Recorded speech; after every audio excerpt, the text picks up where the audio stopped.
있습니다. 네, 이제 기록할게요. 네. 확인을 그러면 눌러줄까요? 확인. 네. 네, 여러분 안녕하세요. 오늘 사회를 맡은 중앙선거관리위원회 선거연수원 교수 이종입니다. 인사 올리겠습니다. 반갑습니다.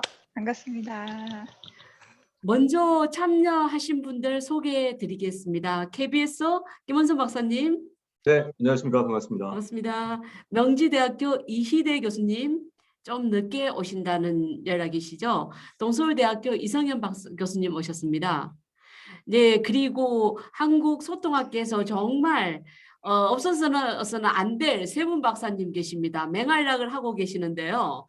김할빈 박사님, 네, 안녕하십니까. 네, 홍종배 박사님, 네, 안녕하십니까.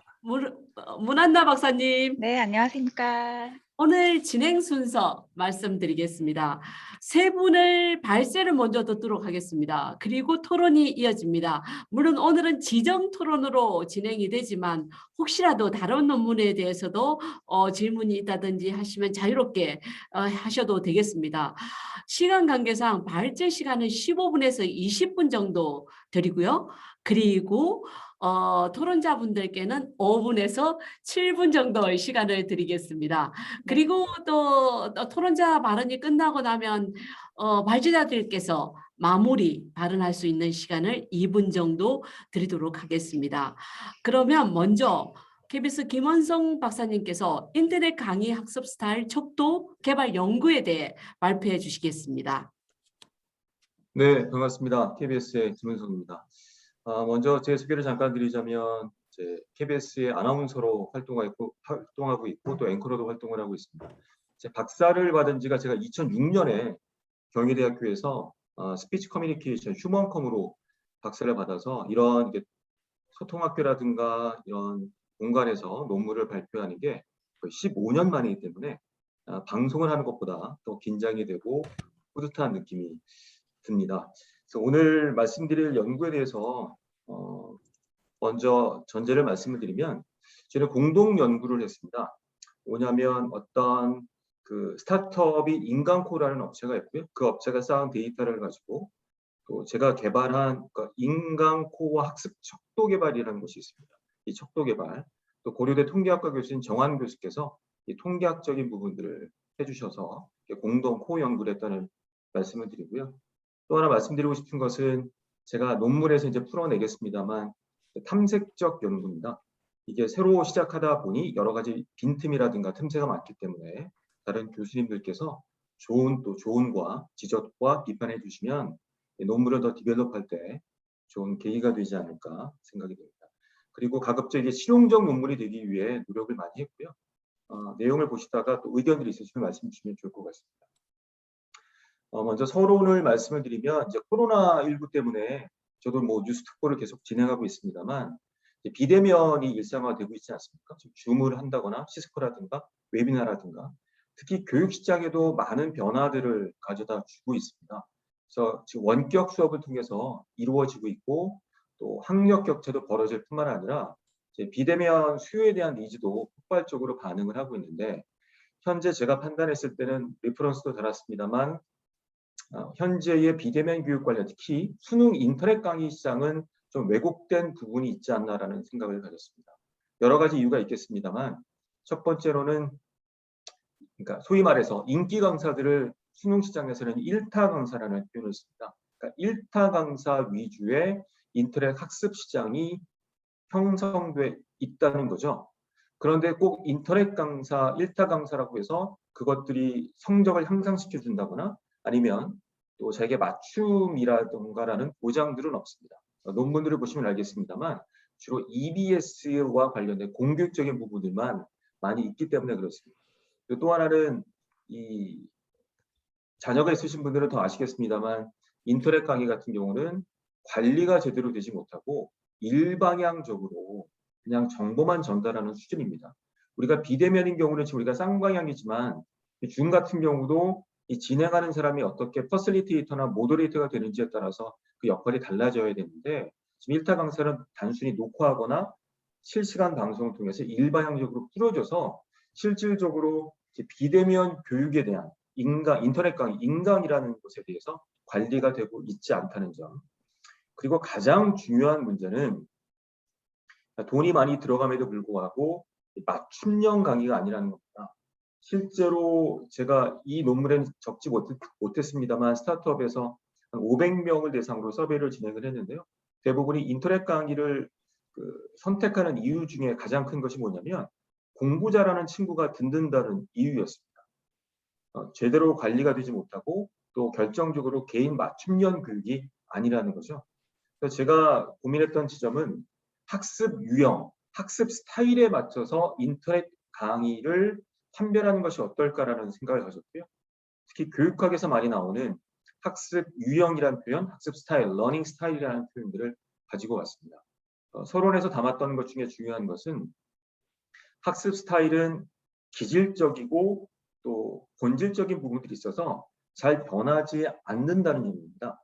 그러니까 결국에는 교육학이나 인지심리학들의 논문들을 보면 모든 학생들에게 사용자들에게 맞는 완벽한 모델은 없다는 거죠. 왜냐하면 사람들마다 기질적으로 학습 스타일, 학습을 받아들이는 것들이 다르기 때문입니다. 그래서 이번 논문에서는 인간 학습 스타일의 척도를 개발하는 것에 중점을 뒀습니다. 실제로 그동안의 연구들을 보면 사교육을 경감시켰다는 EBS 중심의 연구, 또 성적 향상이 됐다는 EBS 관련 연구, 또 시청 동기, 또 저희 커뮤니케이션 학부에서 했던 시청 동기 위주의 연구였지 인강 학습 스타일에 대한 척도 개발에 대한 연구들은 없었습니다. 그래서 만약에 척도가 이게 개발이 되고 탐색적 연구를 통해서 좋은 의미가 뽑힌다면 향후에는 이게 기초가 돼서 또 인강 강사를 매칭을 한다거나 그 이후에 실용적이고 실증적인 방향성을 잡을 수 있지 않을까 해서 논문을 시작을 했고요. 그래서 인강학습 스타일 척도 내용은 어떻게 구성되어 있는가, 그리고 통계학적으로 인강학습 스타일 척도는 타당한가라고 연구 문제를 잡았습니다. 먼저 학습 스타일의 개념을 보면 학습 스타일은 성격, 인지 스타일과 함께 서로 혼용돼서 사용되던 까닭에 의미상의 혼란을 가져오기도 하였는데 이제는 학습 유형과 학습 스타일로 되어 있고요. 한마디로 정의하자면 학습자가 학습 상황을 받아들이고 반응하며 상호작용하는 인지적이고 정의적이며 심리적인 특성으로 전개가 되어 있습니다. 그리고 여러분이 잘 아시는 MBTI의 시작인 융이 사실 기반을 해서 모든 러닝 스타일 학습 유형들이 판별이 되어 있습니다. 이런 것들을 담았고요. 가장 중요한 것은 앞서 언급한 것처럼 학습 스타일은 개인이 가진 유전적, 경험적 요소에 기반한 것으로 다양성의 본질의 속성이며 학습 스타일은 예언 가능한 학습자 측면이고 따라서 어떤 과제를 더 쉽고 능률적으로 더 합리적으로 수행할 수 있게 하는 방법을 암시해 주는 것이기도 한다. 결국 모든 학생들에게 맞는 학습 모델은 존재하지 않으며 학생의 학습 스타일을 고려한 맞춤형 교육이 중요하다는 것을 알 수 있다고 개념을 정리해봤고요. 분류 같은 경우는 여러 가지 학습 스타일과 유형에 대한 분류들이 있는데 결국의 시작은 융이었습니다. 사실 MBTI도 제가 리퍼런스를 많이 찾아봤습니다만 통계적으로 검증된 논문들은 없더군요. 아마 융에 기반해서 워낙 경험칙적으로 많이 쌓이다 보니까 16가지 유형으로 분류가 되지 않았나라고 조심스럽게 예측을 해보는데 모든 기질성, 성격의 출발은 현재까지는 융이 지배적인 것 같습니다. 크게 보면 내향적, 외향적 태도, 그리고 기능을 사고, 감정, 직관, 감각으로 나눴는데요. 쭉 정리해보자면 제가 이 학습 스타일의 굵직굵직한 것이 정리를 해서 표로 하나 만들었습니다. 여기 보시면 융과 교육학의 옥스포드 브라운. 그래서 학습 스타일을 분류할 때 그러니까 인강은 아닌 학습 스타일이 외향, 내향이냐 이런 기능이 있느냐 또 신체 감각 선호하는지 대인관계 이런 내용들이었고요. 브라운 같은 경우는 좌뇌, 우뇌, 또 개방, 폐쇄 이런 요소들이었습니다. 가장 핵심적인 것은 이 뭔가 공부를 하거나 학습을 할 때 내향적이냐, 그러니까 내 혼자 하느냐, 아니면 다른 사람과 함께하는 걸 좋아하는지 이런 것들이 좀 특징적이었습니다. 인강학습의 특징들을 저는 크게 두 가지로 잡았습니다. 첫 번째는 재미났던 것은 학습자의 자발적 의지와 참여를 전제로 했을 때 높은 효용성을 가지는 것으로 연구들이 많이 나왔습니다. 또 재미났던 것은요. 공부를 잘하는 친구들은 인터넷 강의를 들을 때 본인이 비교해보고 스스로 관리하면서 이 디벨롭하는 성향들이 있었고요.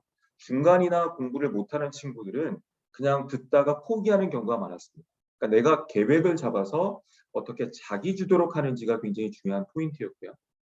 또 하나는 인강 같은 경우는 강의자의 커뮤니케이션 스타일도 상당히 중요했다는 점입니다. 이것은 이 커뮤니케이션 관련한 내용들인데요. 그래서 어떤 자기중심적으로 강의를 하느냐, 누군가를 배려하느냐 이런 유형들입니다. 그래서 이런 이론적 고찰을 바탕으로 했고요.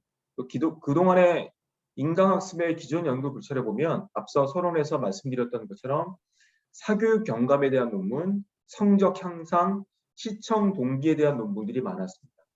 그래서 저는 이런 것들을 밝히고 이제 이 이론적 논의를 통해서 아까 말씀드렸던 내향적, 외향적 그리고 또 하나는 그 커뮤니케이션 스타일적으로 봤을 때 선생님의 스타일적인 부분들 그리고 내가 어떻게 자기 주도적으로 하는지 제 그 논의를 거쳐서 나온 내용들은 크게 네 가지로 잡았습니다. 첫 번째는 사고 방식이고요.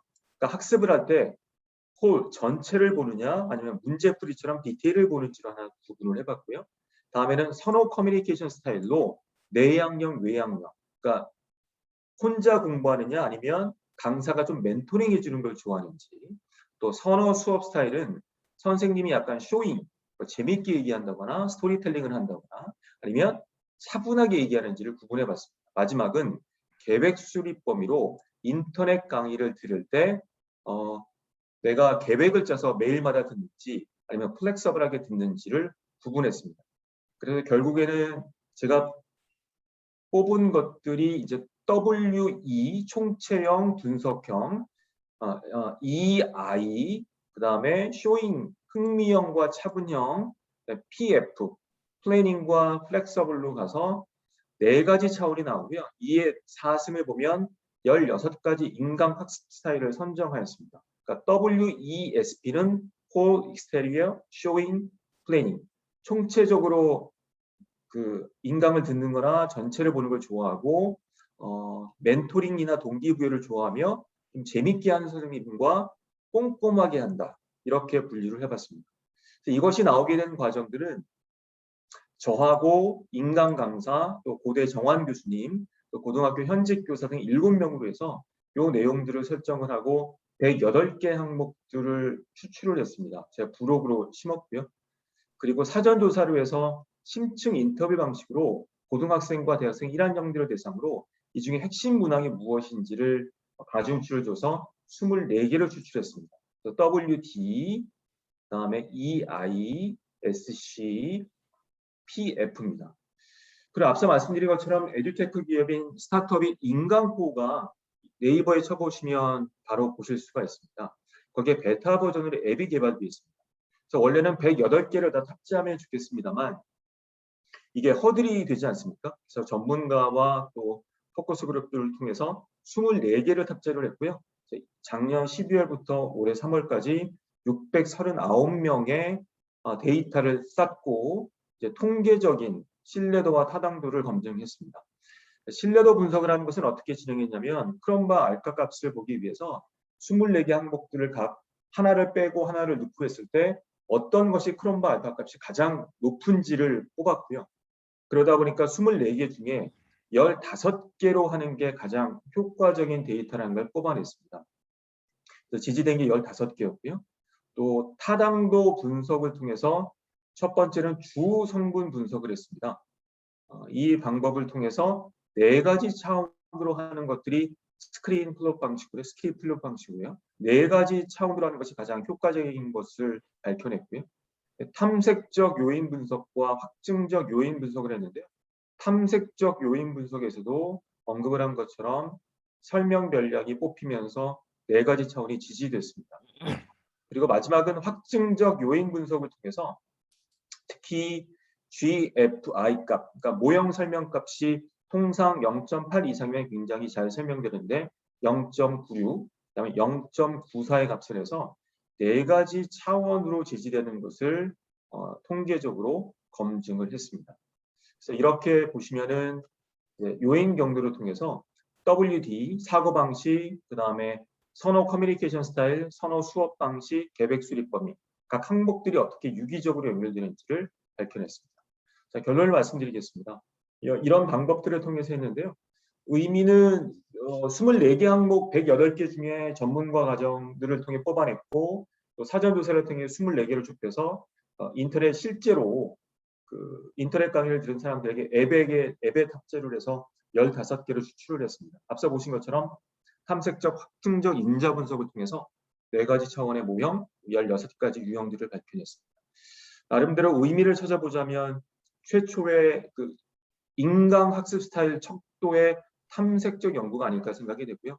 두 번째로는 이게 척도가 개발이 되면 향후에 이런 인구 통계학적인 분석, 궁극적으로는 인터넷 강사의 성향들을 파악해서 자기의 사용자 학습 유형과 맞는 매칭도 가능한 부분이 되지 않을까. 만약에 그렇게 된다면 지금 인강 생태계가 공급자 중심, 소위 말해서 대형 학원 중심인데 만약에 사용자 위주의 인강 생태계가 조성이 된다면 좀 건강한 인강 생태계가 되지 않을까라는 생각입니다.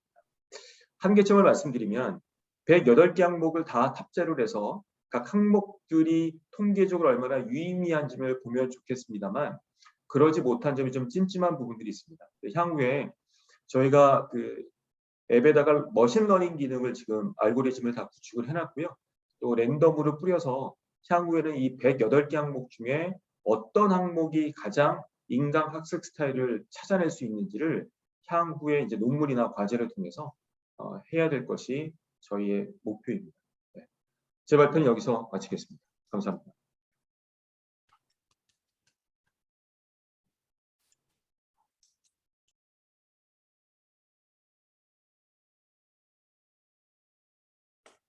소리가 안 들립니다. 네.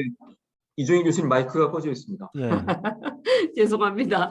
네, 네. 발제 감사드립니다. 인터넷 강의의 그 연구 공백을 메꿔준 아주 소중한 연구라는 생각을 하게 됩니다. 그러면 두 번째 발표, 명지대학교 이희대 교수님 오셨나요? 아직 안 오셨죠? 그러면 동서울대학교 이성현 교수님께서 먼저 시작을 해주시겠습니다.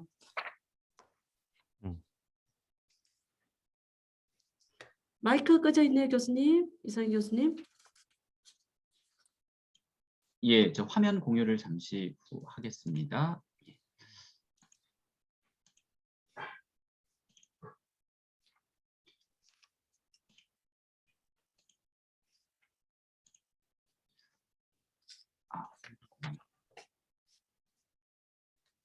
잠시만요. 바탕 화면에서.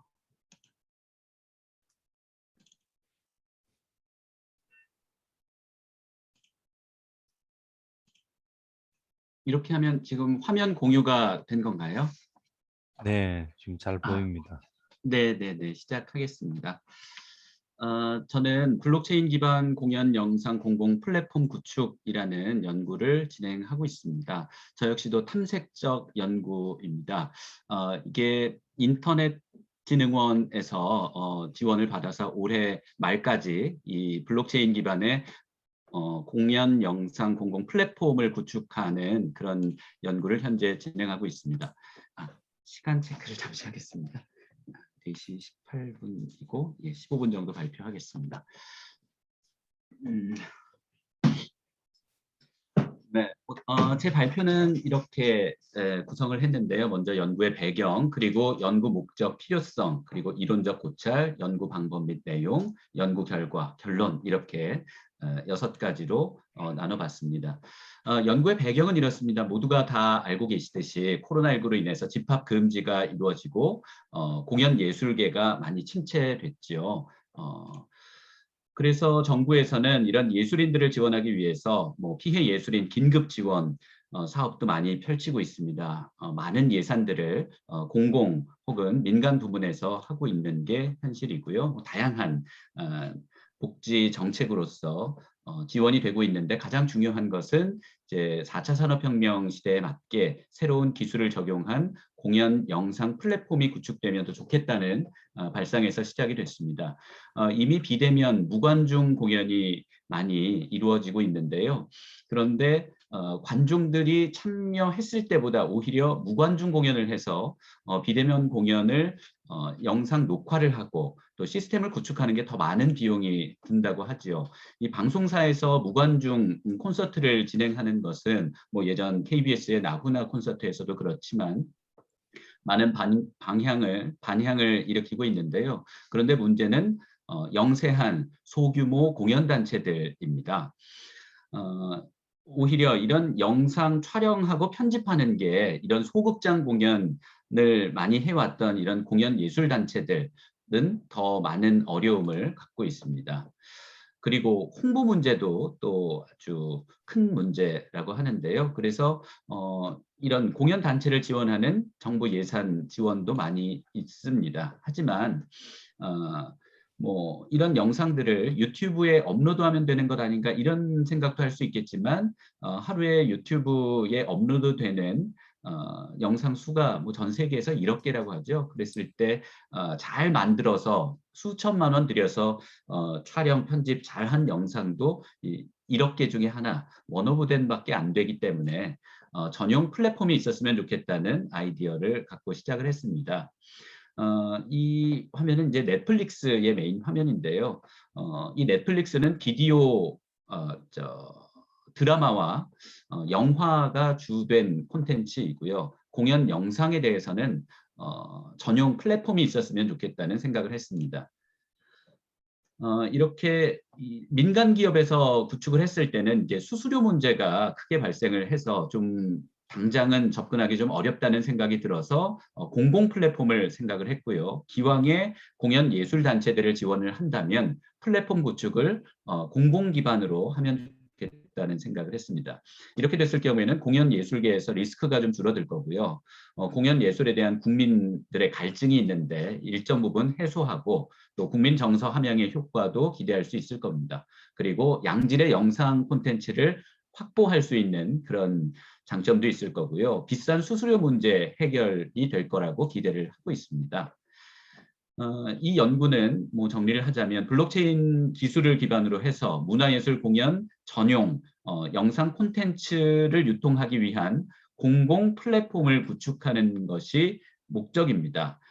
그를 위한 기술적인 문제를 검토하고요. 또 두 가지로 블록체인 기반의 가상화폐를 활용해서 영상 콘텐츠를 거래를 하는 겁니다. 거기에 대한 가능성을 보고요. 이렇게 됐을 때 영상 콘텐츠의 불법 복제 문제, 뭐 이런 콘텐츠 IP, 지식재산권을 보호할 수 있을까라는 법적인 검토도 함께 두 가지를 보려고 합니다. 이론적 고찰은 뭐 블록체인에 대한 내용인데요. 여러 기관 그리고 개인이 같은 내용의 데이터가 기록된 원장을 분산형 네트워크에서 공유해서 제3자의 개입 없이 알고리즘을 통해서 정보의 무결성을 보장하는 기술이 블록체인 기술이라고 하고요. 블록체인의 신뢰성을 바탕으로 분산 네트워크 상에서 실시간으로 비즈니스 계약 같은 이런 스마트 컨트랙트를 구현하는 게 블록체인의 특징이라고 할 수 있습니다. 장점이라면 데이터를 모든 참여자들에게 노드들에 개방을 해서 공유함으로써 보안을 강화할 수 있다고 하고요. 데이터 위조를 방지해서 신뢰를 보장할 수 있다고 합니다. 네트워크 내 모든 참여자가 공동으로 거래 정보를 검증하고 기록하고 보관을 해서 공인된 제3자가 없어도 무결성을 갖고 신뢰성을 확보할 수 있다고 합니다. 이건 그 참여하는 노드가 많을수록 더 무결성, 신뢰성을 확보할 수 있다고 하고요. 그리고 이런 노드가 적을 때는 사실 해킹의 위험이 있는 게 현재로서는 한계입니다. 블록체인은 뭐 핵심은 탈중앙화죠. 중앙 시스템이 아닌 분산된 컴퓨팅 파워를 이용해서 플랫폼을 구축하는 겁니다. 그렇게 하면 이제 서버 운영비가 절감이 되겠고요. 또 체인 구조를 통해서 데이터가 모두 연결돼서 위변조하는 게 좀 어렵다고 합니다. 또 모든 거래가 발생 시점부터 경로 추적이 가능하고 그래서 거래 내역의 투명성을 확보할 수 있다고 하는 겁니다. 예를 들면 이번 기존에 공연 예술단체 했을 때 뭐 1억 원의 예산을 들여서 출연자들에게 5천만 원의 인건비, 출연료가 지급됐다라고 했을 때 이게 물론 영업비밀일 수도 있겠지만 투명하게 공개되지 않는 문제도 있을 텐데 블록체인 기술을 활용하면 이게 해소될 수 있으리란 기대를 합니다. 하지만 앞으로의 좀 향후 더 연구가 필요하고 또 법적으로 검토해야 될 부분은 예를 들면 윤도현 밴드를 3천만 원에 뭐 섭외를 했다고 했을 때 개개인 그 멤버들 구성원들에게 얼마씩 가는지 이런 것까지 다 공개가 된다면 이제 투명화가 될 텐데 그게 아니라 역시 리더 혹은 기획사에게 통으로 가게 된다면 이것까지는 이제 투명하게 공개될 수는 없는 그런 한계점은 있을 겁니다. 스마트 콘트랙트 기술적인 부분인데요. 자동으로 계약을 수행하는 구조입니다. 블록체인 기반으로 스마트 콘트랙트 이 기술은 계약을 성립할 때 필요한 조건이 된 그 거래 내용이 블록체인 상에 변경할 수 없는 상태로 피어 투 P2P로 합의한 내용을 계약이 이루어질 수 있도록 자동으로 할 수 있는 시스템입니다.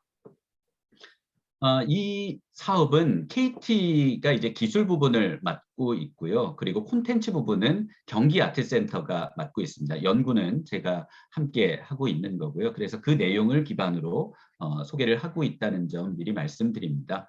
그래서 블록체인 기반 동영상 콘텐츠 유통 플랫폼 구축하는 그런 계획을 올해 안에 지금 이미 진행을 하고 있고요.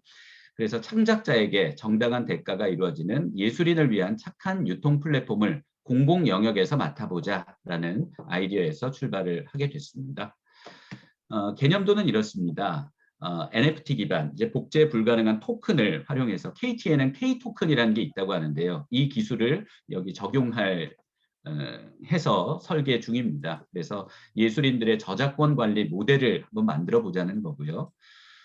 예술 콘텐츠는 현재 경기아트센터에서 700개의 공연 영상을 확보한 게 있습니다. 그래서 출연자들의 동의를 구해서 예술인들이 등록을 하게 되면 NFT를 예술인에게 발급을 하고요.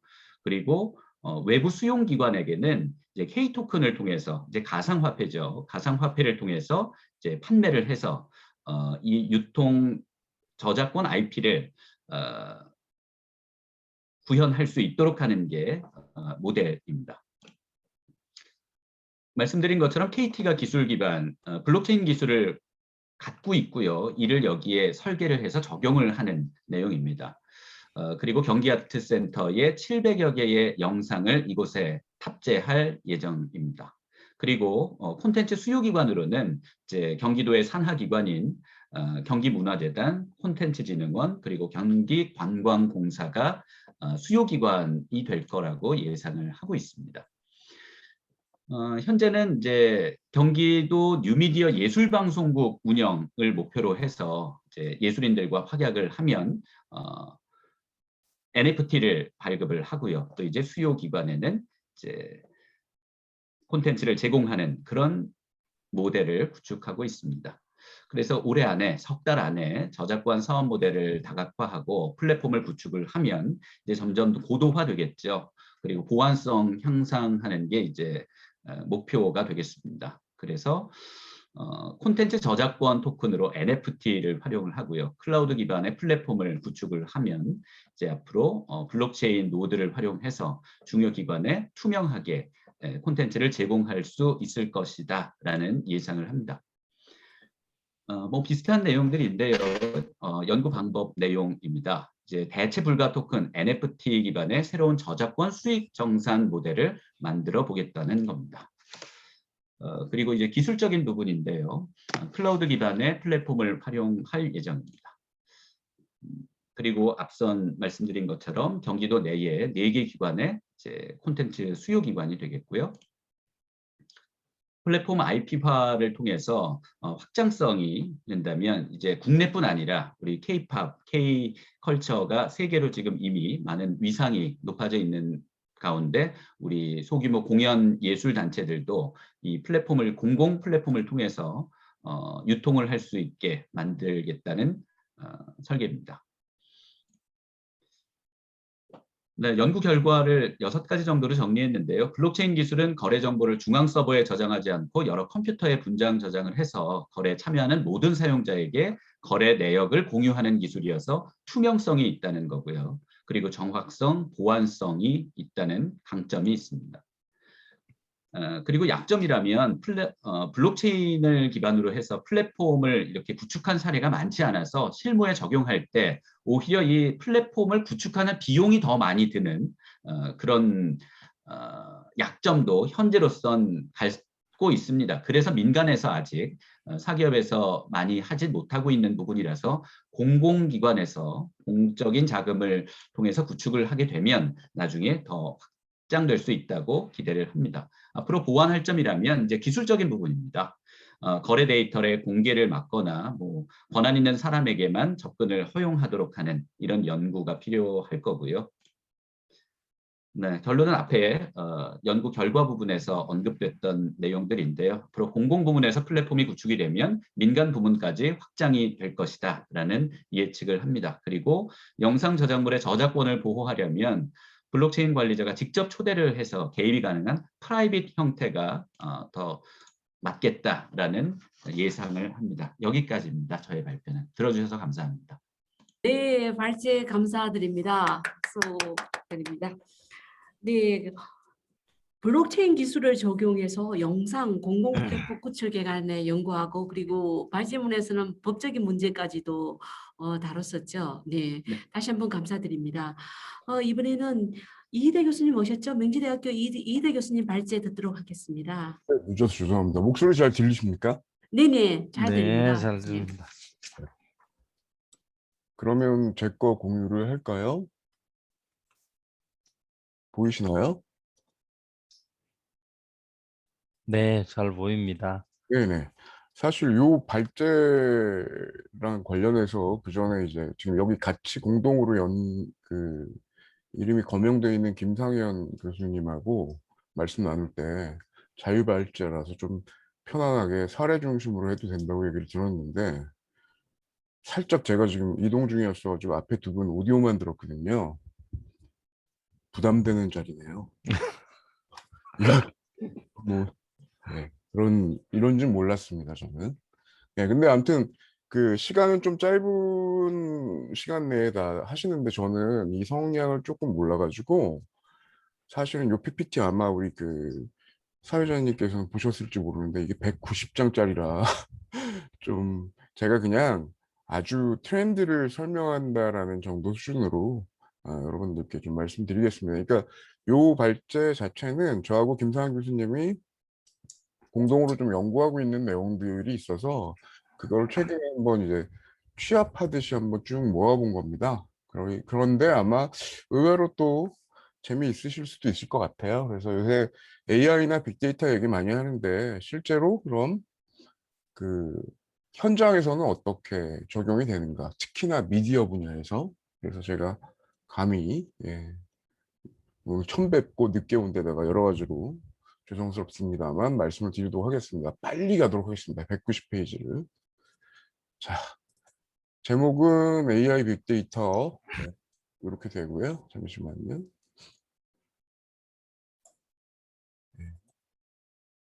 네. 뭐 앱스트랙 전체는 얘기는 아닙니다만 방금 말씀드린 그 내용이고요. 어떻게 진행되는지에 대해서만 얘기 드리도록 하겠습니다.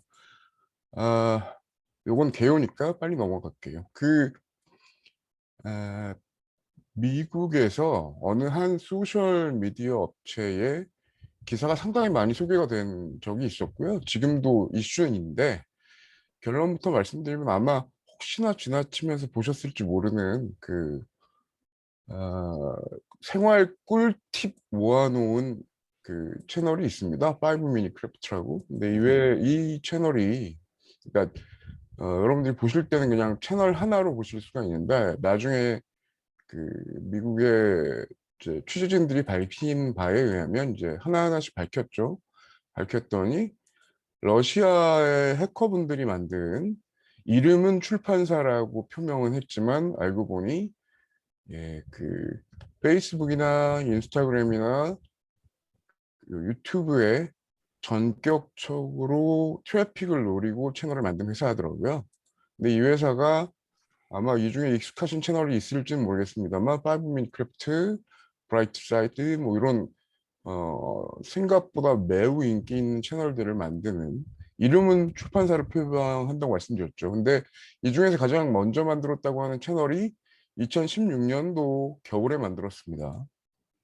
그리고 브라이트 사이드가 2017년도, 그러니까 많이 해봐야 지금 뭐 4, 5년 됐을까요? 근데 이제 이 채널들 지금 잠깐만 보셨다면 구독자들을 보셨을 수 있는데요. 예. 이 회사가 만든 모든 채널의 구독자가 회사 설립해서 채널들 오픈한 이후에 단 3년 만에 전 세계 4위가 됩니다. 트래픽에서. 예. 그리고 더 놀라운 건 지금 현재인데요. 전 세계 1위입니다. 예. 만든 지 4년 만에. 사실 웬만한 미디어 회사들이 전 세계는커녕 국내 1위 트래픽 한번 해보고 싶은 게 다 욕심일 텐데, 예, 이분들이 이런 성과를 내놔서 사실 저희 또 연구를 해봐야 될 부분이라고 봐가지고 사이트를 좀 들어가 봤고요.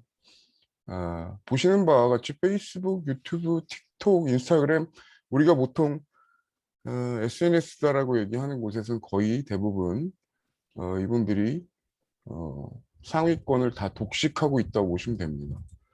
하도 궁금해서 좀 알아봤어요. 그랬더니 회사 본사가 그 유럽에서 그 세금 제일 안 내기로 유명한 키프로스에 있고요. 전 세계 23개의 지사 아닌 지사가 있는데 이 회사 되게 재밌습니다. 본사 빼고 지사에는 직원이 없습니다. 다 현지, 우리 표현으로 하면 프리랜서 분들만 있습니다. 예. 그런데 전 세계 트래픽 1위입니다. 그 앞에 제가 기사를 워낙 190페이지니까 다 얘기를 못 드렸고요. 우리나라에도 있습니다. 서울에도. 아마 검색해 보시면 오븐트릭 밝으면 뭐 1, 2, 3, 9 이래가지고 코리안 이렇게 나와 있는데요. 아마 조금 눈썰미 있게 보셨다면 아까 분명히 영어로 된 본 채널이 있었고 국내에도 똑같은 채널이 있다는 걸 확인하실 수 있을 텐데요. 아까 보신 것처럼 예, 여기 보시면 19개국에 사실상 같은 컨텐츠를 랭귀지를 다르게 해서 내보내고 있고요. 아까 말씀드렸던 트래픽은 다 더한 겁니다. 자, 앞서 제가 기사가 있어서 제대로 설명 못 드렸지만 그럼 이 회사는 누가 만들었냐면요. 그 러시아의 천재 개발자라고 할까요? 해커라고 할까요? 2명이 만든 겁니다. 2명이 만들었고요. 그분들은 실제 제작에 관여 안 하고요. 알고리즘만 관여합니다. 그러니까 알고리즘 전체 총 설계를 하는 사람들이 개발자다 이렇게 보시면 될 것 같고요. 국내에서도 열자마자 얼마 안 돼서 지금 뭐 거의 200만 몇백만씩 다 하고 있어요. 그래서 어떻게 이렇게 됐을까라고 봤더니 표현이 조금 제가 한번 조금 심하게 얘기 드리면 SNS 큐레이션, 그러니까 SNS의 알고리즘을 역공격해서 씹어 먹었다라는 표현이 아주 적당할 것 같습니다. 제대로 완전히 노리고 한 것 같습니다. 저희가 파악했을 때는. 예. 단 5년 만에 전 세계 1위니까요.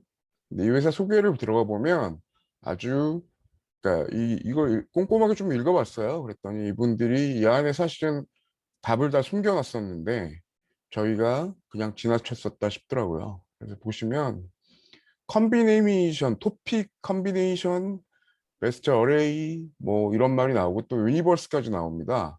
그러니까 컨텐츠를 만들어서 세계관을 형성했고 컨비네이션 전략을 썼다 뭐 이런 얘기로 보이는데요. 이게 무슨 말이냐면요. 이분들은 처음에 컨텐츠 설계를 할 때부터 큐레이션해서 컨텐츠 수를 늘리겠다라는 전략을 썼던 걸로 확인이 됩니다.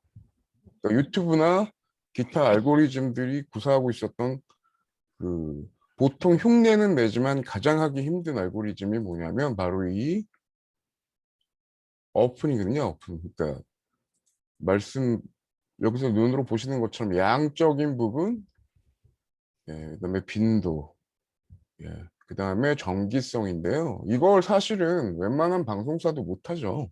그래서 아까 보시는 것처럼 디즈니도 이쪽보다 미친 건데 이분들은 컨텐츠에 대한 개념이 좀 달랐던 것 같아요. 예를 들면 이분들은 제가 이제 보여드리겠지만 뭐 요거를 보시는 것지만 이렇게 돼 있습니다. 이따 회사 소개가 지금 제가 그림을 좀 못 보여드리는데요. 가보면 한 5명 정도가 한 테이블이 돼 있어서 그 테이블 이 회사에서 한 50개 정도 테이블이 있는 것 같아요. 그러니까 50개 팀이 있는 거죠. 근데 그 팀 미션은 네, 하루에 1분 30초짜리 컨텐츠밖에 안 만듭니다. 근데 이 회사들은 그런 그 50개가 만들어질 때 미리 알고리즘을 다 짜서요. 아까 잠깐 큐레이션 시트 보셨겠지만 가로로, 세로로, 횡으로 그러니까 얼개를 짜서 나올 모든 경우의 수를 포함해 가지고 컨텐츠 수가 막대하게 나오도록 알고리즘에 맞춰서 컨텐츠를 양산하는 역공격 전략을 썼다는 걸 확인할 수 있었고요. 그러다 보니까 단시간에 이런 성과를 냈다는 걸 보고 저희는 많이 놀랐습니다. 그래서 보시는 것처럼 3년 만에 자 이때만 해도 3년대가 1등이 트래픽 1위가 얼티밋 디즈니였거든요. 컴캐스트 그다음에 이제 워너였는데요.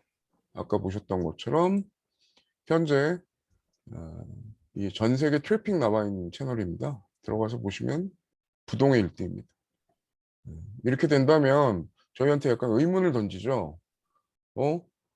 컨텐츠라고 하면 우리는 이제 감동을 주고 한 명의 시청자라도 보시게 만들고 하는 그런 걸로 배우고 계속 노력해 왔는데 이 개발자 두 분이 게다가 제작에 관여도 안 하는 분들이 이런 일을 해낸다면 과연 지금 우리는 어떤 시대에 살고 있는 거냐 뒤통수를 좀 때리는 그런 내용이어서 앞에 이제 설명을 드렸고요. 그래서 이제 우리나라 쪽도 한번 좀 알아봤습니다. 그래서 다른 거는 다 뭐 뒤로 하고요. 제가 뭐 요거 데이터 먼저 얘기를 드릴게요. 뭐 아시는 바와 같이 우측을 요새 더 많이 보는 건 우리가 뭐 인정해야 될 부분이라고 생각하고요. 국내 사례를 가지고 제가 재작년에 보고서를 좀 냈었어요. 그런데 이미 우리나라에서 이른바 OTT라고 하는 모바일로 동영상을 시청하는 거를 보니까요. 여기 보시는 것처럼 전체 시간의 81.2%는 국내 서비스가 아니라 보시는 것처럼 유튜브, 트위치, 페이스북, 인스타그램, 트위터, 틱톡, 넷플릭스에서 다 보고 있었어요. 그래서 이른바 OTT라고 불리우는 서비스는 나머지 20%를 가지고 국내에 있는 이 많은 회사들이 나눠서 보고 있더라. 심지어 이게 2019년 자료거든요. 더 암담하지 않을까 합니다. 근데 그때 이 조사를 했을 때 좀 특이한 곳이 있었어요. 그래서 한번 요걸 소개해 드리려고 그러는데 다른 곳들은 다 계속 트래픽 떨어지는데 만 개의 레시피라고 하는 사실은 원래 제작사도 아니고요. 말 그대로 레시피 앱 회사인데 여기가 100만이더라고요. 그러니까 월 UV가 그러니까 그 유니크 뷰어의 방문자 수가 그래서 여기를 또 한번 저희가 살펴봤더니 이른바 이제 또 코로나 때는 더 많이 트래픽이 올라가고 있어서 매우 좀 독특한 곳이다라고 판단이 돼서 이쪽을 좀 저희가 파봤습니다. 그리고 근데 이게 약간 이유가 있더라고요. 그러니까 우리나라 OTT 방송 보시면 의외로 2위가 푸드인데 저 회사가 아까 제가 카테고리 킬러라는 얘기를 썼지만 말 그대로 하나만 판다 뭐 이런 식으로 하나만 파셔서 알고 보니까 구글 플레이 앱에서도 상위권에 있었던 원래는 동영상 하는 곳이 아니라 레시피 앱 보여주는 곳인데 거기서 서브로 동영상을 보여줬던 곳이었던 겁니다. 근데 저쪽이 상위를 차지하고 있는 모습을 보고 또 이제 놀라운 이제 샘플이 된 거죠. 그래서 봤었고요. 2018년도에 이미 올해를 빛낸 인기 앱이 됐었더라고요. 근데 이쪽 이제 타겟이 아주 명확하게 3050 여성용으로 딱 맞춰져 있었는데 이분들은 물어보니까 다 잡을 생각 없다. 우리는 여기만 공략한다. 그런데 단순하게 컨텐츠만 공략하는 건 아니어서 그 뒤에 놀란 부분이 있었는데요. 뭐 제가 이 회사도 직접 갔었는데 이 회사가 벤치마킹 했다는 회사 내용은 제가 뒤로 하겠습니다. 이분들이 샘플링 했다는 곳은 사실은 미국의 테이스티인데요. 테이스티 얘기는 나중에 하고요. 뭐 나중에 하는 게 아니라 샘플링 했다고 하니까 제가 그 얘기를 드리는 거고, 그래서 테이스티에서 뭘 샘플링 하셨나요? 라고 했더니 네. 아주 철저하게 벤치마킹 했다고 합니다. 네. 벤치마킹해서 아까 테이스티라는 회사가 원래 언론사에서 출발해서 그 레시피 전문 컨텐츠를 내놨었는데 이분들이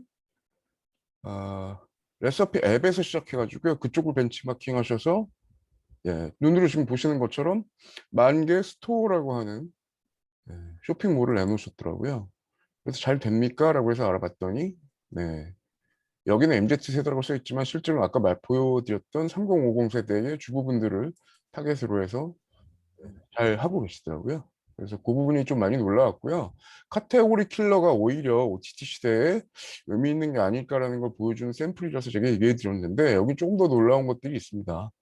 이 회사가 진행했던 몇 가지 중에 그 만개스토어에 판매하는 거 이외에 상당히 놀라웠던 건 아까 제가 맨 처음에 말씀드렸던 그 더 소울 퍼블리싱도 그렇고 이 회사도 그렇고 대표님이 개발자 출신이더라고요. 그래서 컨텐츠를 다 DB화 해놨어요. 그래서 이분들이 판매하는 판매 그 품 중에 보시는 것처럼 컨텐츠 데이터베이스를 팔더라고요. 컨텐츠를 파는 게 아니고.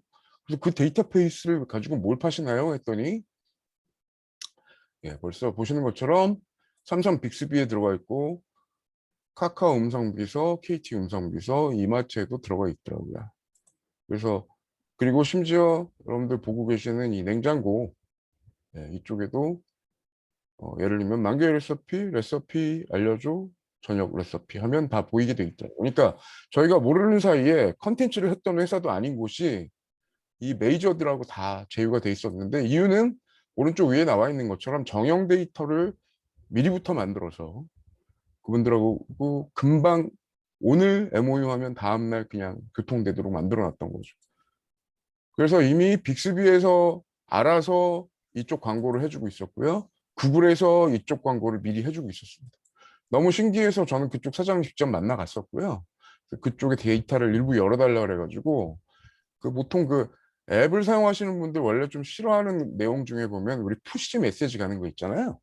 근데 제가 그 데이터를 좀 열어달라고 부탁을 드렸고요. 김상환 교수님하고 같이 좀 연구를 해서 혹시나 이분들이 그 한 1000만 가까이 되는 앱 사용자분들한테 보내는 푸시 메시지 중에 보통은 다 걸릴 텐데 보시는 게 있나 한번 저희가 빅데이터로 한번 돌려봤습니다.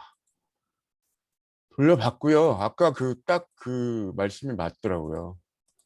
그렇게 많은 문자의 유형들 중에 여기 보시는 것처럼 아까 3050 여성분들이 좋아하시는 이 문자에만 반응이 셌습니다.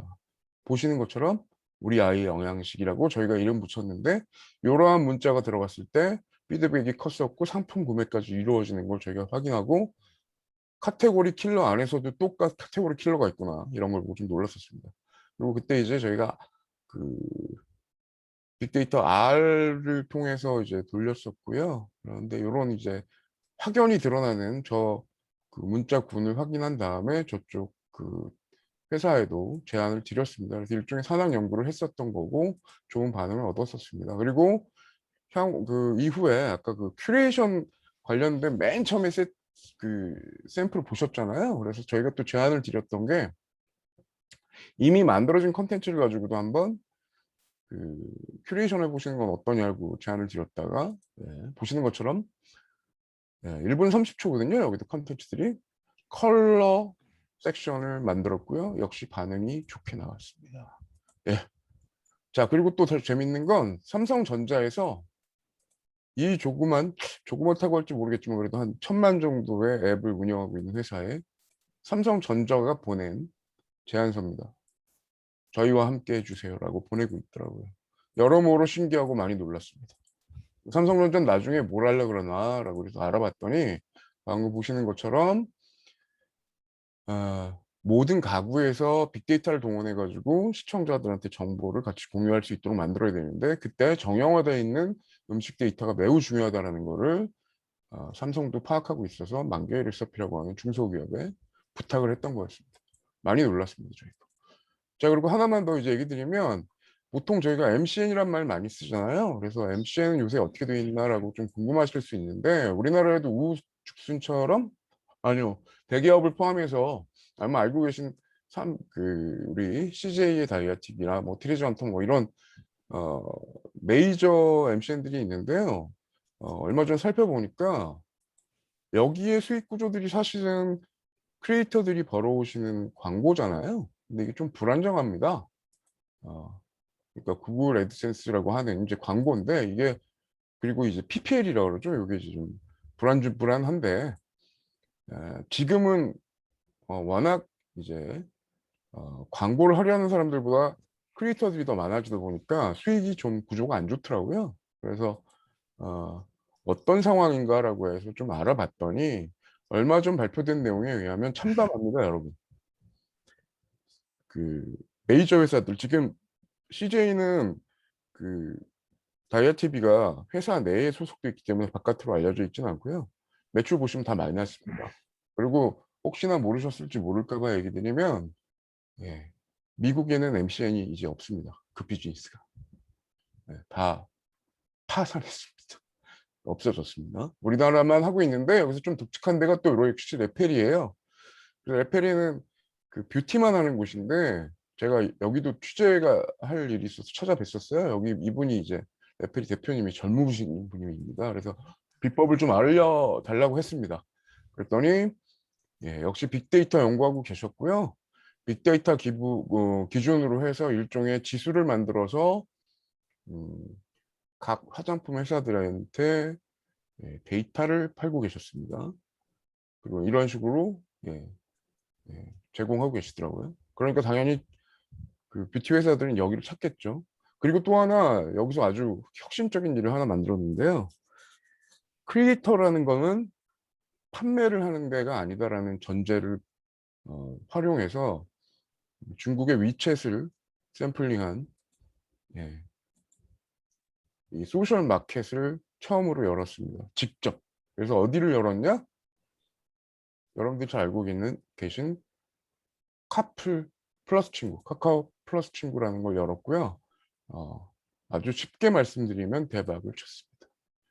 그래서 다들 망한다라고 했었을 때 이분들은 빅데이터를 통해서 자기들 크리에이터의 특성 같은 걸 좀 알아내고 가장 최적화된 예, 매출처를 확인한 거고요. 또 그거에 맞는 PB 상품까지 직접 만들어서 지금 판매하고 계시고 역시 유일하게 계속 수익을 내고 있어서 오히려 이 회사의 모회사가 이쪽에 예, 빚을 지는 상황이 됐다라고 알고 있습니다. 그래서 얼마 전에 가서 찾아봤고요.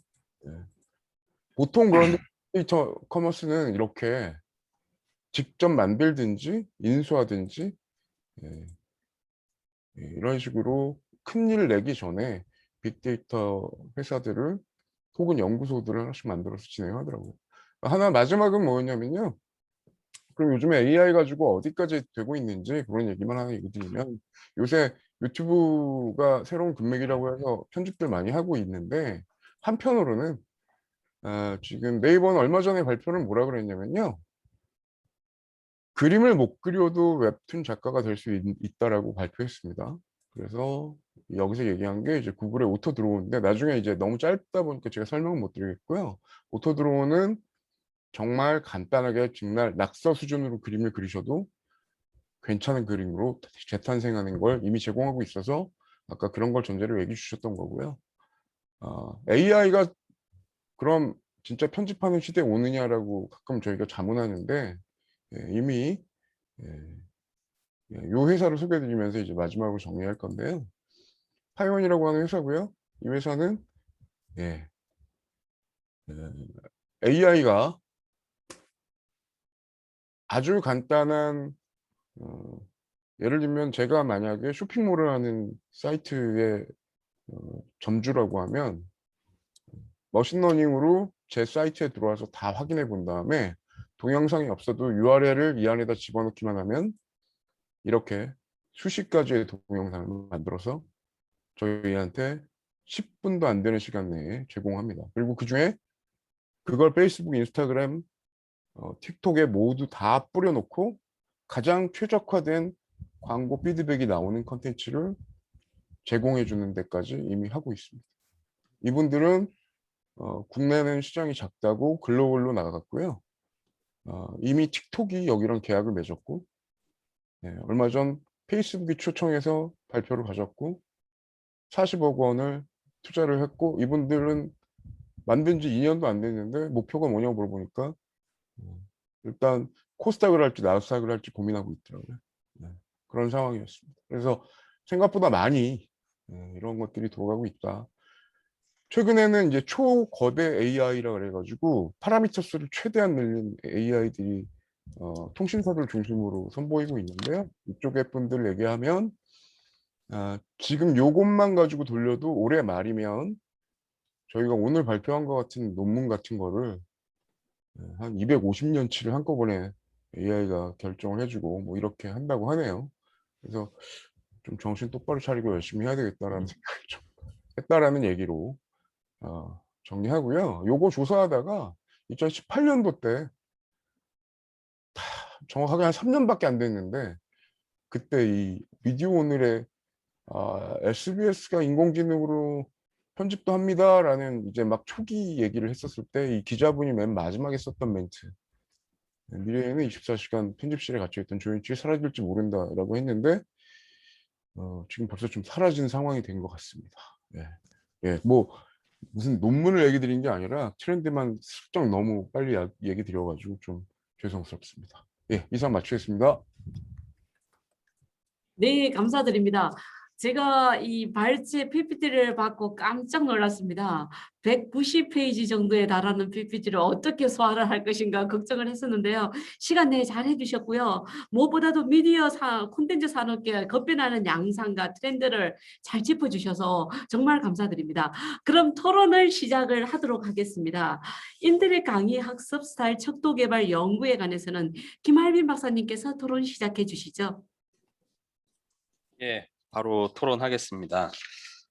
시간이 많이 돼서 짧게 하겠습니다. 이 연구를 읽어보고 이제 교육학 쪽 연구들을 저도 이제 뒤에 박사과정 할 때 이제 많이 본 적이 있었는데 이쪽 스타일이 이런 척도 개발을 많이 하더라고요. 아무래도 학생들 평가 문제가 있기 때문에 척도 개발을 굉장히 많이 해서 이런 스타일의 논문들을 몇 편을 봤습니다. 근데 좀 우리 커뮤니케이션이나 미디어 분야의 연구하고는 조금 차이가 있고 이제 방법론적으로 척도 개발이 잘 되었는가, 이게 적용할 만한가, 실제 적용이 가능한가 이런 쪽에 초점을 두고 이루어진 논문이라고 생각을 합니다. 굉장히 뭐 그쪽 분야에서는 굉장히 잘 쓴 논문 같고요.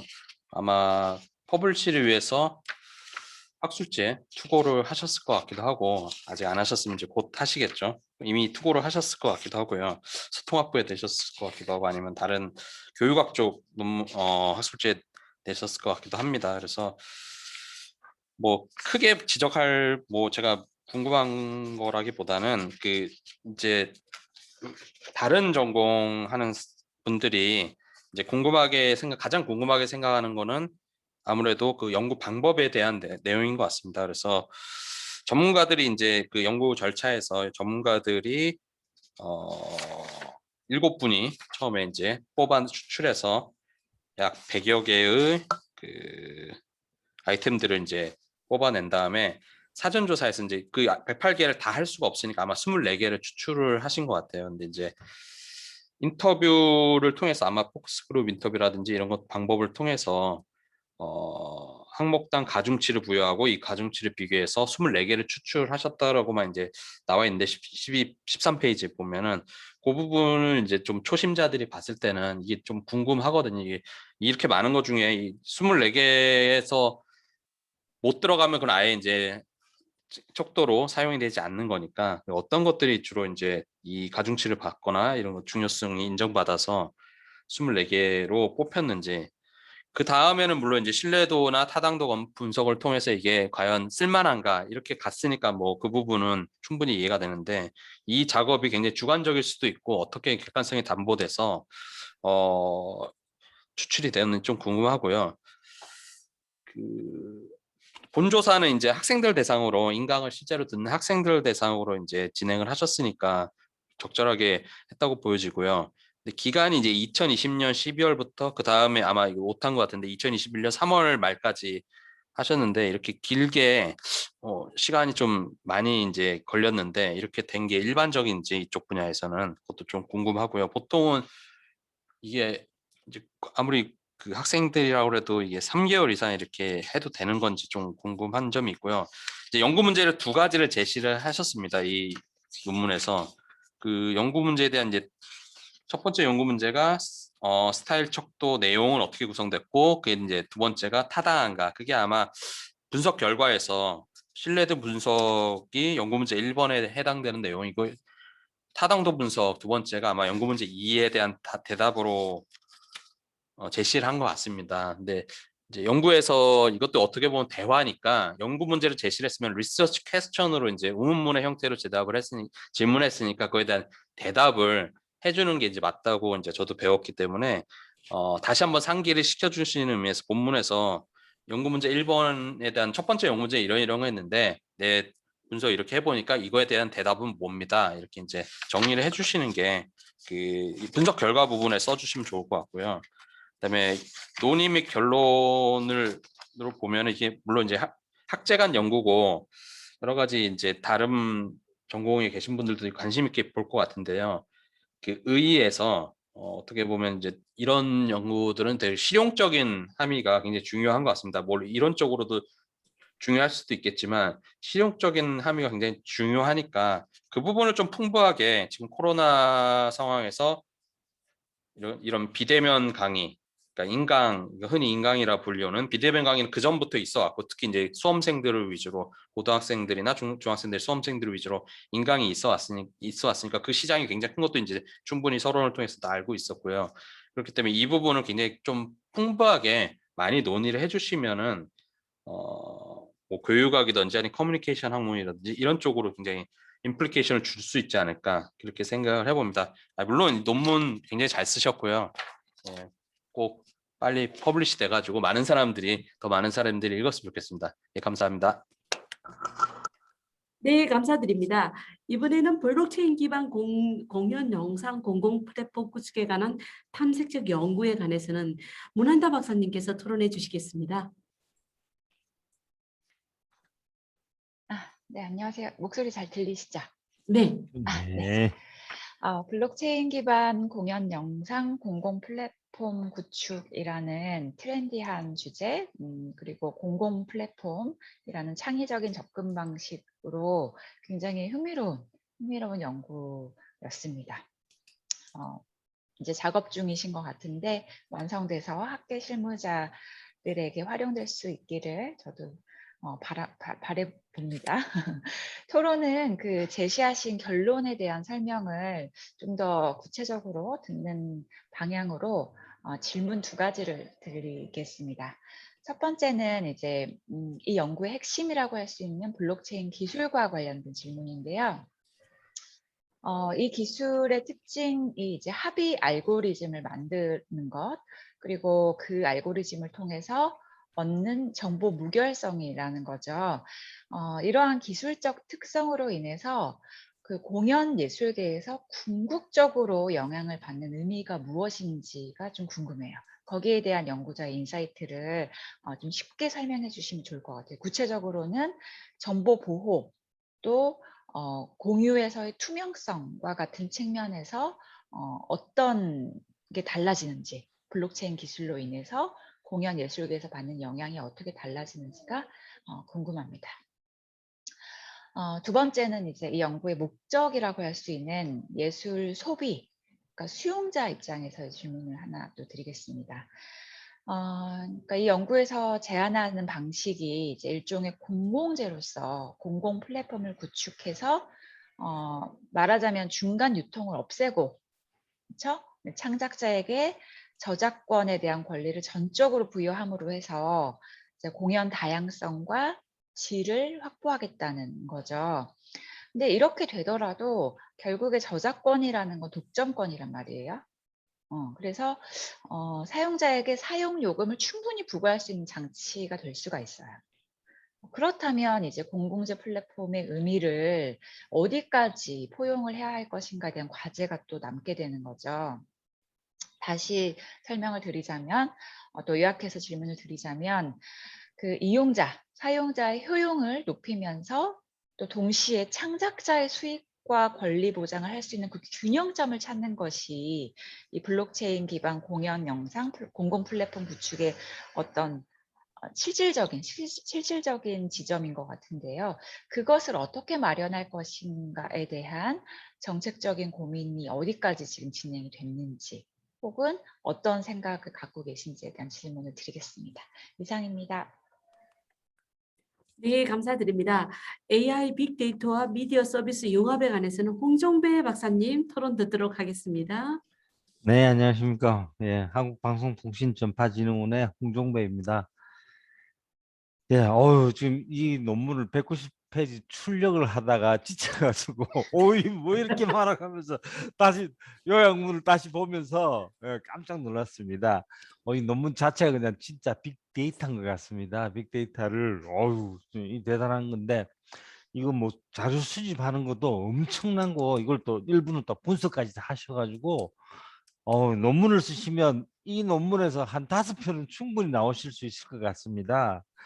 예, 특히 인상 깊었던 거는 현장 케이스, 산업 현장의 케이스를 가지고 AI 빅데이터를 활용해서 이렇게 성공한 기업이 그 사례를 직접 보여주신 부분은 다른 논문에서는 사실 뭐 이론적 연구도 많고 하다 보니까 찾아보기 힘든 아주 독특한 값어치를 지닌 아주 좋은 논문 같습니다.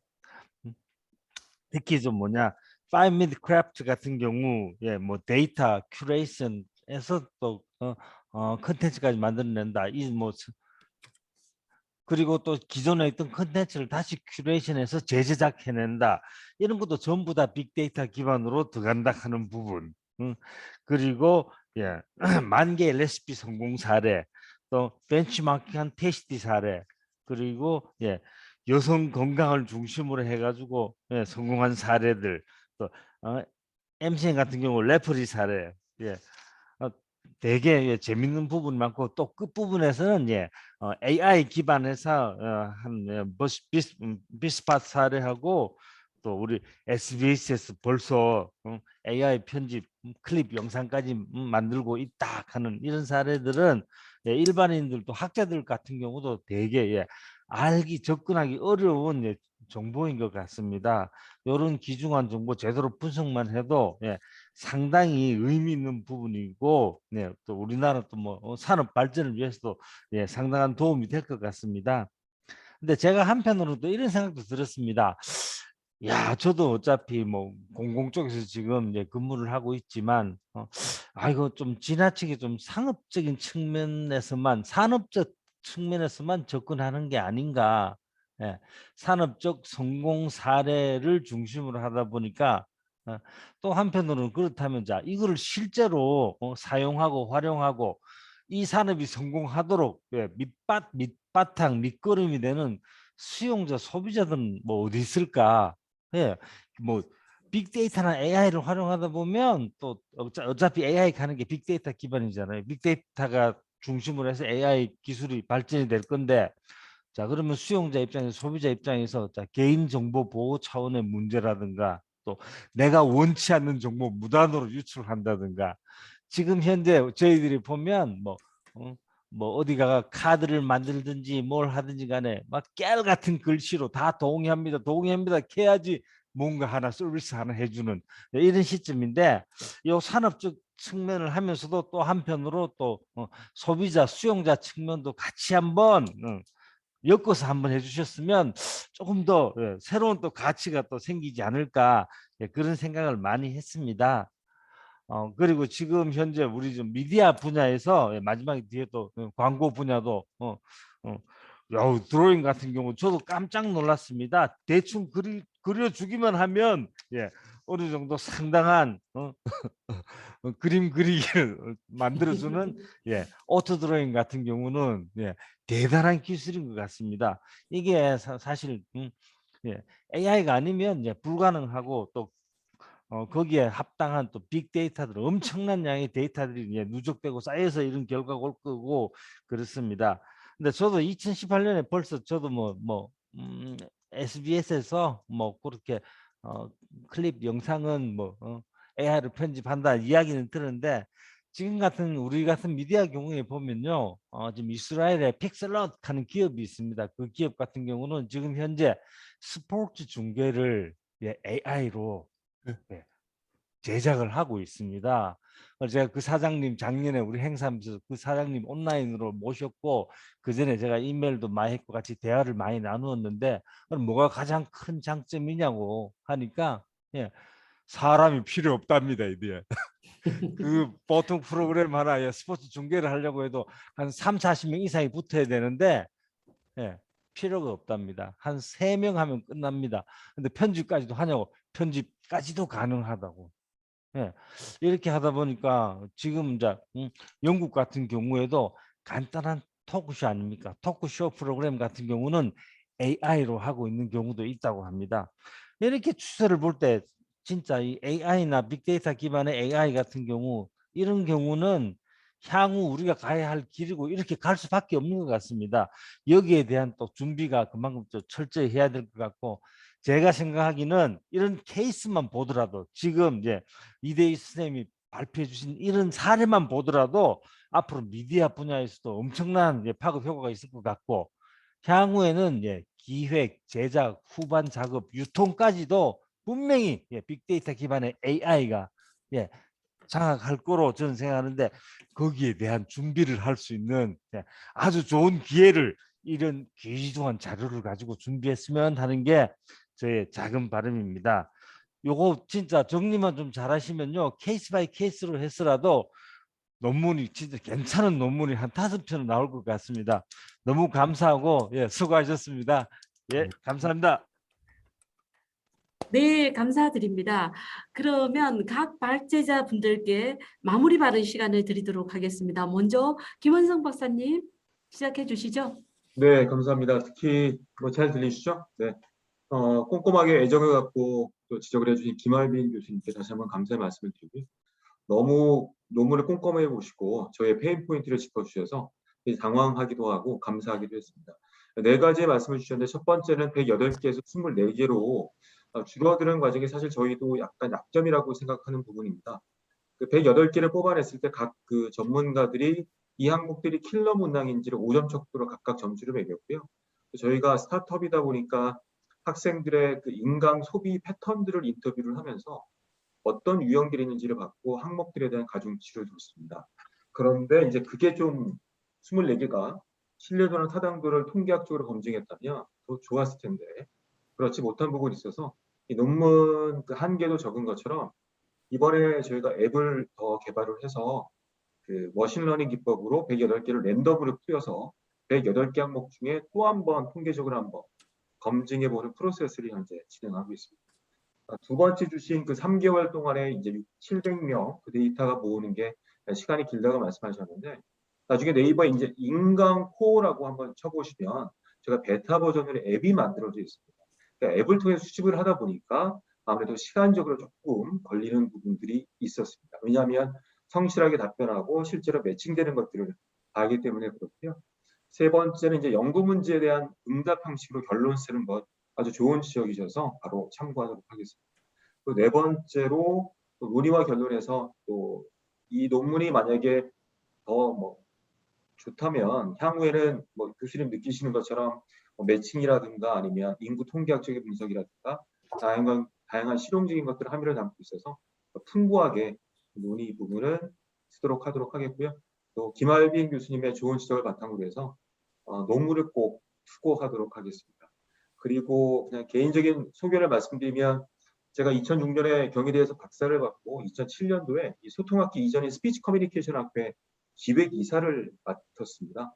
그러다 이제 방송을 하고 다른 일들을 하면서 그동안 이 소통학기를 나오지 못했었는데 굉장히 이번 기회가 저한테는 큰 자극과 좋은 경험이고요. 앞으로 교수님들 자주 찾아뵙고 소통학기도 열심히 활동하도록 하겠습니다. 감사합니다. 감사드립니다. 이성현 교수님 시작해 주시죠. 예, 네, 문한나 박사님, 네, 지적 감사합니다. 들었습니다. 예, 간략히 말씀드린다면요, 왜 블록체인인가 투명성 그리고 안정성 그리고 저작권을 나눠준다는 저작권을 보호한다는 그 내용이 핵심이고요. 좀 더 말씀을 드린다면 기존 기술대로 한다면 예술인이 영상 콘텐츠를 제작했을 때만 그 지급을 받죠. 출연료주로 일시적으로요. 그런데 블록체인 기반의 공공 플랫폼이 만들어지면 유통될 때도 생기는 수익을 배분받는다라는 게 이제 첫 번째고요. 그리고 또 예술인이 영상 콘텐츠의 저작권을 주장하기가 좀 어려운 그런 구조를 기존에 갖고 있는데 블록체인 기반으로 지갑을 통해서 본인의 저작권 증명을 할 수가 있다는 점도 장점이고요. 또 하나는 단순히 저작권 정보만 데이터 관리 면에서 기록을 해왔다면 이 블록체인 기술에서는 위변조가 불가능한 NFT 그리고 투명하게 저작권이 유통될 수 있다는 그게 있고요. 또 예술 콘텐츠 시장 생태계가 이제 좀 경직돼 있고 침체돼 있다면 앞으로 예술 콘텐츠 시장 생태계가 지속적으로 성장될 수 있도록 할 수 있다라는 거고요. 그리고 제작 건수나 판매 건수가 20% 그리고 소비 건수는 2배 이상 증가할 것으로 우리가 이렇게 데이터 분석은 돼 있는 상황입니다.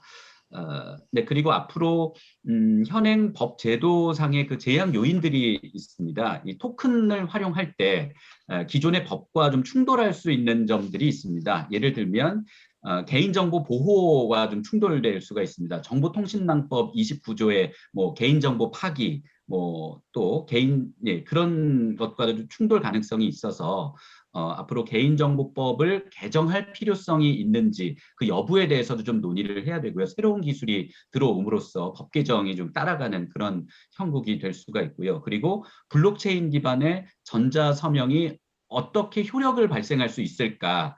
이게 전자서명법 뭐 2조 여기를 보면 현행은 전자서명법 규정 체계가 전자서명을 일반 전자서명과 공인 전자서명으로 이렇게 구분해서 규정을 하고 있는데 이 새로운 기술이 도입됐을 때 어떻게 적용할지는 세부적으로 더 입법 과정에도 좀 개선이 좀 필요하다고 봅니다. 그래서 전자서명법과도 그리고 개인정보 파기, 이 정보통신망법과도 좀 이제 충돌되는 부분이 있어서 좀 검토가 필요하다는 점입니다. 그리고 마지막으로 한 말씀 드리면 개인적으로는 김은성 박사님은 제가 경희대학교에서 석사할 때 교수님, 은사님이셨고요. 또 아나운서 때도 도움을 적이 있었고요. 또 홍종배 박사님은 KCA 그 전파 방송통신전문원에서 이렇게 소통학회를 통해서 인연을 맺게 돼서 인사를 드리게 돼서 정말 감사한 자리고요. 또 이종 교수님 그리고 문한나 박사님도 앞으로 더 긴밀히 제가 도움도 요청드리고 도움도 되는 사람이 되도록 공부 더 할 거고요. 그리고 이대 교수님은 뭐 그 팟캐스트 통해서도 제가 네, 저 3프로 TV가 아니라 그 신과 함께해서 했던가요? 아무튼 그 여러 다양한 활동들 많이 하고 계셔서 이렇게 수업 자료로도 많이 참고를 했던 분들인데 이렇게 인연을 맺게 돼서 정말 소중한 만남 감사합니다. 네, 이상 마치겠습니다. 네, 마지막으로 이희대 교수님 시작해 주시죠. 다른 분들은 음소거 좀 해주세요. 이 소음이 조금 소리가 번지고 있죠. 예. 네. 제 목소리는 들리십니까? 그러면 잘 들리세요? 네, 잘 들립니다. 네네네. 그 일단 그 제가 여기 교수로 타이틀이 되어 있냐면 그 본직은 저도 그 지상파 DMB 편성국장 맡고 있는 사람이거든요. 그래서 저도 아까 우리 홍종배 박사님 말씀 주셨던 것처럼 그 실감하면서 떨고 있는 1인 중에 한 명이라는 걸 먼저 드리고 공부를 해야 근데 살아남겠다 싶어서 좀 이제 알아보게 됐다는 말씀을 드리고요.